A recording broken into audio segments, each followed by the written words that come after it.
We're going to be doing Rate My Take.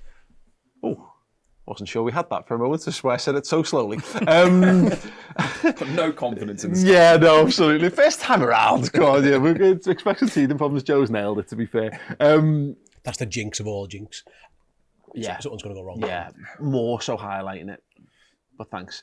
The name of the game on this one is that I asked you guys to send me in your most controversial or most die on the hill for all eternity football thoughts, feelings, conspiracy theories or anything.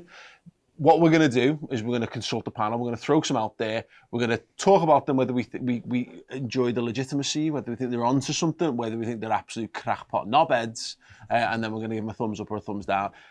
Speaking of the first show, there are giant thumbs, foam thumbs, somewhere in the postal service. So maybe by next week we'll have them. Good luck with that. Yeah. So yeah, if you can just make your hands look as big as possible. The Hermes fellas just threw it over the back. so what, I'm going to put my hand by my cock.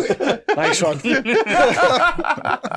Right, so the first take of the week comes from Gorav, who's at BooNY6, and he says, Barry over Alonso made a ton of sense. Rafa knew he would leave the minute Madrid comes calling, and Barry was a really good player in his own right. So Gorav thinks Rafa Benitez was right to try and bin off Xabi Alonso in place of Gareth Barry. Stuart Downing looked brilliant in a Villa team. Didn't he? There's my answer. Counterpoint, Gareth Barry was good for Manchester City. Yeah, Barry had a really great season for Villa, and Alonso had his worst season for Liverpool when this was happening. And he was Steven Gerrard's best mate, and I think Rafa was still afraid of Gerrard leaving. I think that might have played into it as well. Having said all of that, no. There's the light at the end of the tunnel. Like, I can understand why he would go, do you know what?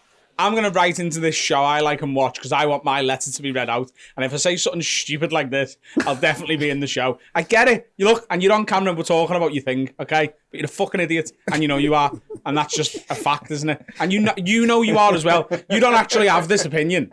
You've written it in because you knew we'd do this. And you know what? You've got it. You won. You've won. But I'm not letting you have the victory without calling it out for what it is, which is a sham. And also, Steve, Alonso was pretty decent after he left Liverpool. Mate, I don't agree with the take. I was just talking You around said the take. Gareth Barry was good at Manchester City, completely forgetting that Alonso had a decent career. He was good at football as well. I was just saying, I agree, it's a bad take. It's not a good take. It's a very if the giant foam thumb was here, it would be pointing downwards, trust me. It's a very unsexy shout, Gareth Barry, is it? That's like even his name is unsexy. Yeah. It's like Milner was in that category. It still is in that category where you go, James Milner. People go, oh, James Milner. And you go, oh, he's got the record number of assists in a single Champions League season. And either people walk away or roll their eyes at you. Even his name, Gareth isn't, with all due respect, Xavi. I mean, yeah, and Xabi as well. Okay, well, yeah, whatever. So what are we saying? Thumbs up? Called him Xavi. Well, Thumbs up, thumbs down? I'm giving Steve a Go on, let me see thumbs. let me see those thumbs. Thumbs down all around on Gorav's shout, unfortunately.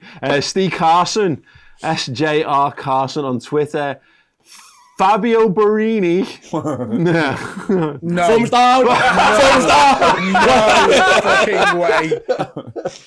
Fabio Borini was one decent run of form away from being a very good striker for us. No, he wasn't. That's bullshit.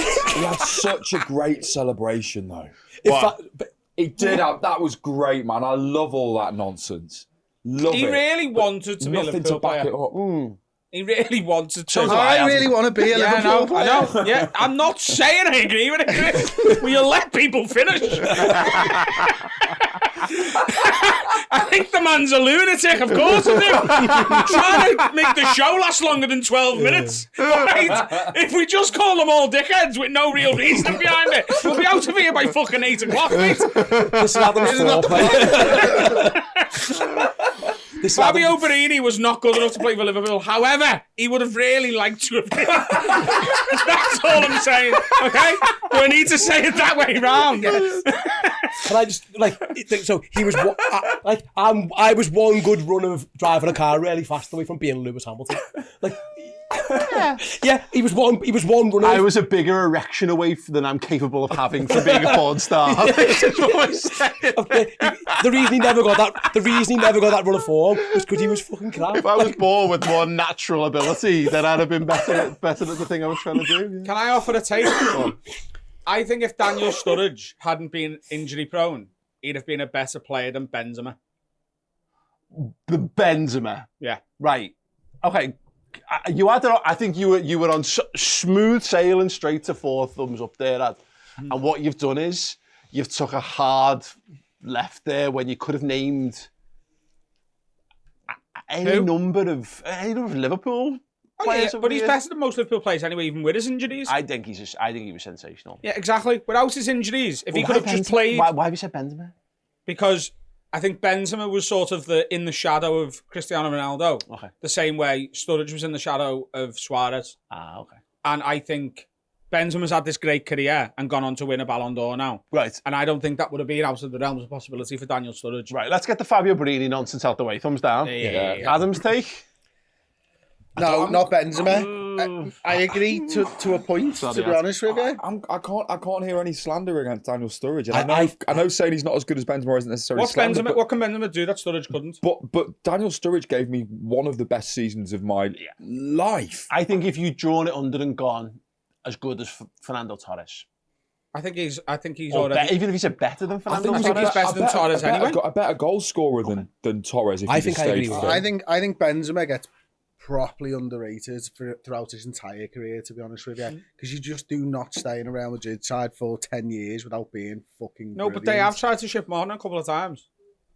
He's been linked with Man United United like 4 or 5 times. He stayed there and on the flip side, Ballon d'Or. He was Man United Simao. You know, we were linked with Simao like every 6 months. Benzema was going to United every transfer window for about 5 years. About that. Yeah. Like, listen, mate, I think I'll give you my take. Daniel Agger was a shit defender. I thought he was fucking terrible. Absolutely useless defender. Everyone loved him for scoring against fucking Aston Villa. There's the Daniel Agger interview. If you don't. Yeah.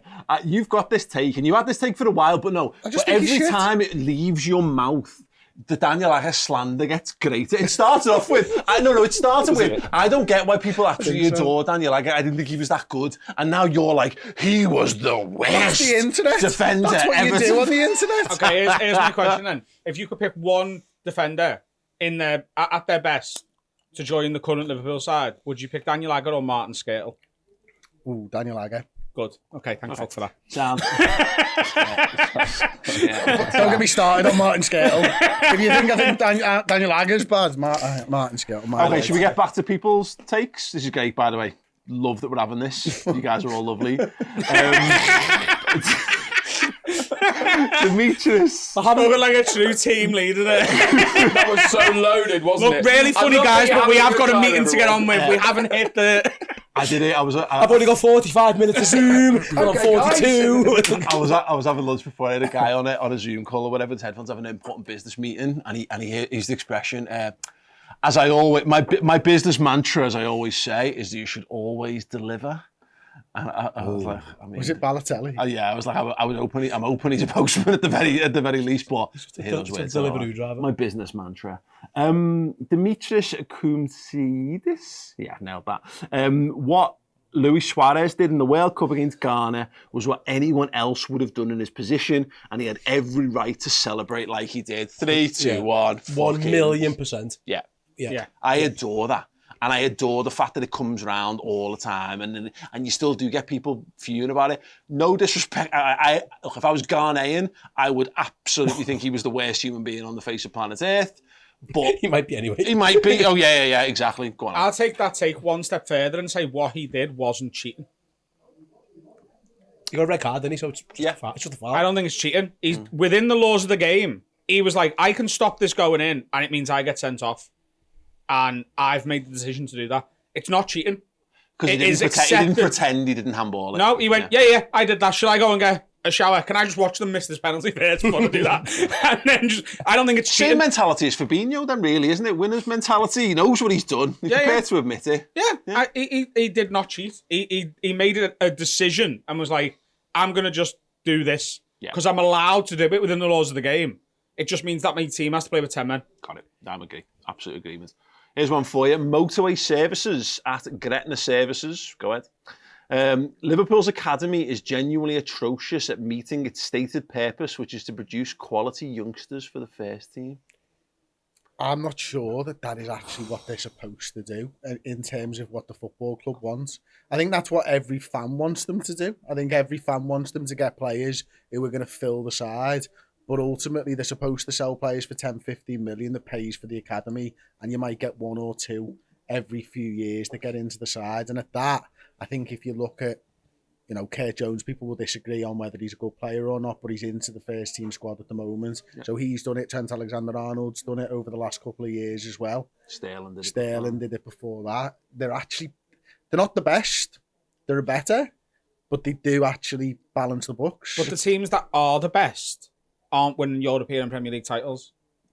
That's the thing. Yeah. It's very rare that a club has the academy that produces all the best players in the world. Class of 92 and wins everything. Well, you can't do it anymore. The standards have changed. The parameters have changed now. You can't run a football club like that. I think the class of 92s, that's probably a really, really good example. Back then, that was absolutely great. That was brilliant to do because no one else was doing it to and that level. And Liverpool brought through at that time, Fowler, McManaman, Redden was signed, but Matteo Harkness, there was loads in that team. Yeah, and you've got Owen and you've got Gerrard. Also, people don't understand, it's good. It's dead hard to get the next Trent Alexander-Arnold in the team because there's fucking Trent Alexander-Arnold in the team. With all due respect, Trent Alexander-Arnold had to be better than Nathaniel Klein, who was a good right back. Yeah.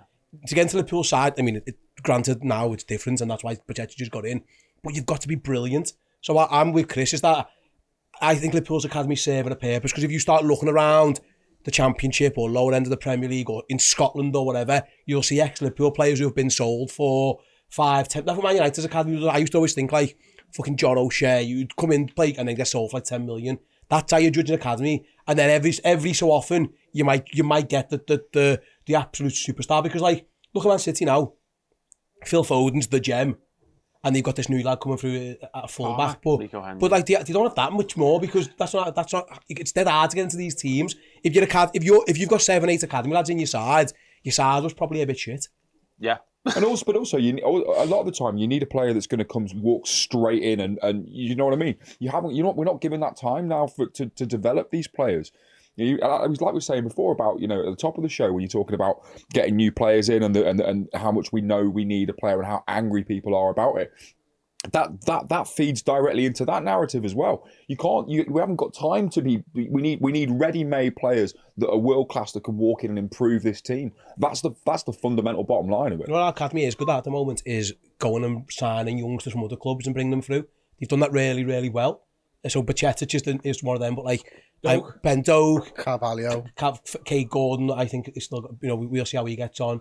Bobby Clark, who's been around the first team, Keith Kelleher. It depends what you mean by the academy thing, though, doesn't it? Because if we're talking lads who join Liverpool at 8 and then end up in the first team, then even then we're doing all right because you've got Curtis Jones and Trent Alexander-Arnold.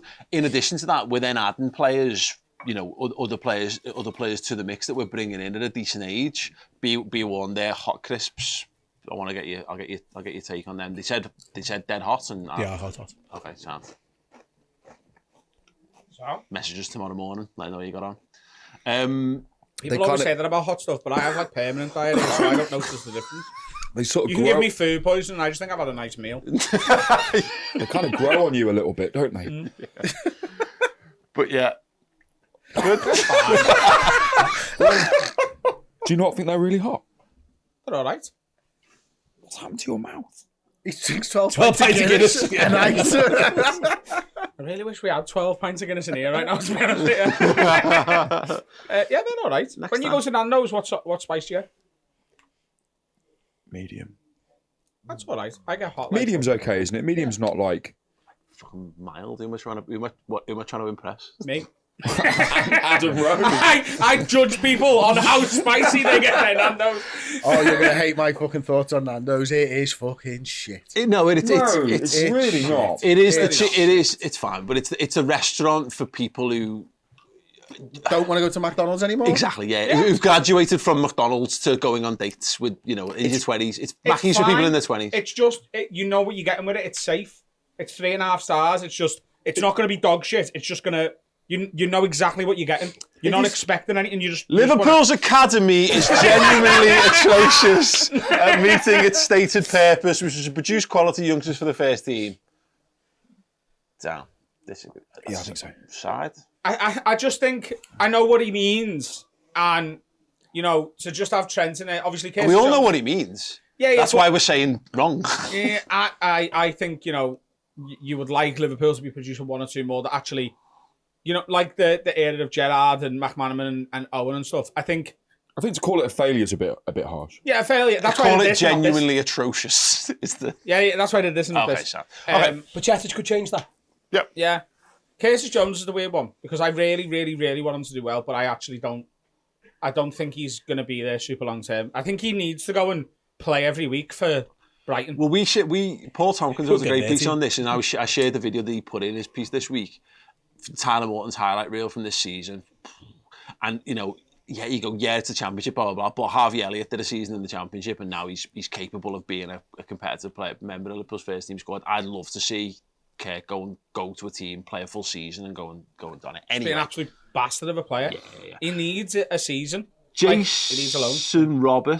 Jason Roberts says, if you're playing a back four, your two centre-backs are not allowed to both be left-footed. If this happens, the world will explode. Might got a bit far.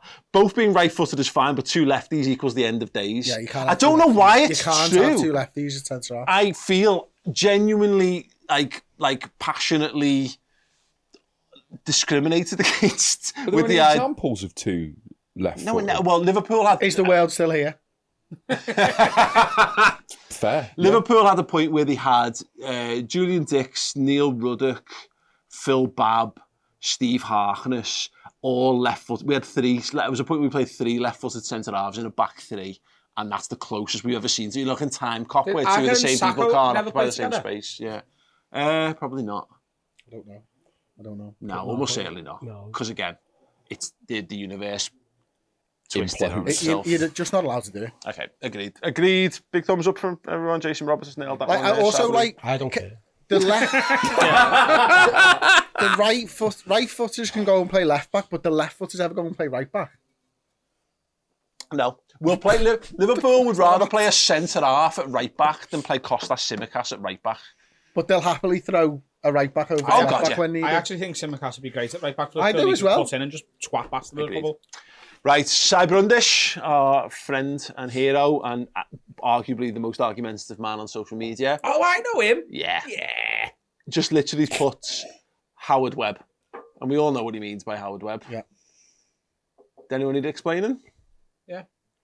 Howard That Webb, is the across idea the Man United that fan. he was basically on the payroll of Manchester United. Ryan Yeah. Babel got a fine from the FA for putting out the picture of him in the Man United shirt and stuff.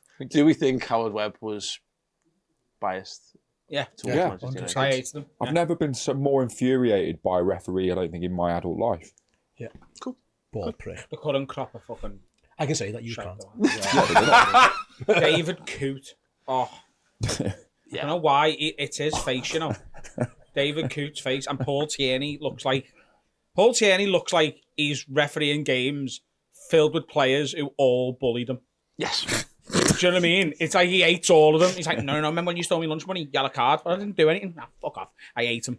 To use a line that you actually cut from our appearance on Have a Word pod, some people deserve to be bullied, and he was one of them, I think. Did we cut that? He probably that wasn't going to go in the podcast. Just I reckon that might have gone out. We don't cut anything. there you go. Yeah, some of those. I've just realised that's the bar we've got in our studio. Is that from IKEA? This is an IKEA table. Yeah. Yeah. We use that as our bar unit in the new studio. Anyway, Thanks for that. ADHD. Finally, the final rate my take is going to test us all to our very limits. Kristen Sturt, who's our footy writer, is a long-time friend of ours from the Ball Street days, and a Chelsea fan, He is very much a Chelsea fan. says, I'm adamant that all Liverpool fans are fully aware Luis Garcia's ghost goal didn't cross the line, but the lie has gone on too long now that essentially every Liverpool fan just came to a mutual understanding that they'll never admit anything else. No, it crossed the line. I think it's funny. It crossed the line. Absolute nonsense. No idea what I he's think it would have talking about. benefited us more if it didn't cross the line. Penalty, red cards. Penalty, red card. The referee has come out and said, I'd have sent him off. Like, so, okay, cool, it never crossed the line. You should have had a man sent off. We'd have beat you 3-0. Also, it's funny that I don't think it crossed the line, and that makes it way funnier. Yeah. Absolutely. Because fuck Chelsea. It defo didn't cross the line. It didn't get, like, if you're talking about, like, percentage of ball that needs to cross all of the line, it didn't come close to crossing the line. Like, that ball that nearly crossed the line in the Man City game a couple of years ago, and it was like a millimetre when John Stones cleared it. That crossed the line 40% more than the Luis Garcia goal did. You can see it. It didn't go over all of the line. But you're lucky that it didn't, because you'd have got slapped. We'd have beat you 3-0. That Good Johnson chance would never have happened. Good Johnson would have been subbed to replace the keeper. Like, shut up. That being said, Was it 18 years ago? is that how long 2000? No, how long was 2005 ago? Is that how 18 shit years off? ago. Jesus Christ, shit off. We had this conversation the other day. Christian, let it go, man.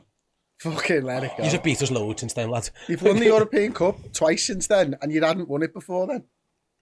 It's mad that they've won it twice, isn't it? Yeah. Have United only got 3? Yeah. Isn't that mad? Yeah. Chelsea have got, they're one title away. I always forget that Tuchel won it with them, you know. Yeah. Like, that's not really... Was it Di Matteo who won the first one? Yeah. Like, it's not really in my brain that more recently than us, Chelsea have been European champions. I'm a big fan Anything that happened after 2020 and before the start of this season, I dismiss. Just COVID, like it's one blob. Feel like it happened. Yeah. That season never happened, apart from Nat Phillips and Reece Williams. You know what I mean? It's like we'll have that photo. Alisson's goal and Nat Phillips.